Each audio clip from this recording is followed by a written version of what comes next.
Medical council కి లోబడి పనిచేయాలని మహేష్ కుమార్ గౌడ్ సూచించారు. రాష్ట్రంలో ఆర్ఎంపీ, పీఎంపీ వైద్యులపై జరుగుతున్న దాడులను నియంత్రించేందుకు చొరవ తీసుకుంటామని హామీ ఇచ్చారు. వారి సమస్యలపై సీఎం రేవంత్ తో మాట్లాడి పరిష్కారం చేస్తామని అన్నారు. 10 ఏళ్లు బీఆర్ఎస్ హయాంలో ప్రజలు తమ సమస్యలు చెప్పుకోలేకపోయారని మహేష్ కుమార్ గౌడ్ అన్నారు.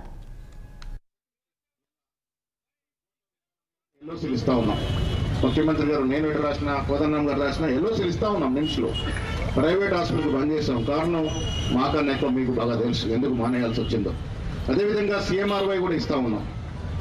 ఎన్ని వేల చెక్కులు సార్ మనం క్లియర్ చేసిన గత ప్రభుత్వంలో ఉన్నాయి. దాదాపు 30,000 చెక్కులు గత పాలకులు మిగిల్చిపోతే మేము ఇచ్చినాం. కాంగ్రెస్ ప్రభుత్వం వచ్చి 30,000 చెక్కులు క్లియర్ చేసినాం. ఆ దశగా ఆలోచిస్తే కేసీఆర్ గారు, కోదండరామ్ గారిని నేను అభినందిస్తాను.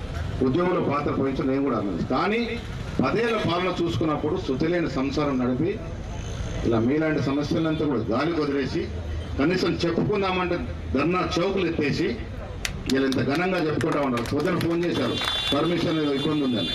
నేను ఏసీపీకి చెప్పినాను, ధర్నా జరుగుతుంది, నేనే వస్తున్నాను, జరగాల్సిందే అని మాట్లాడతాను.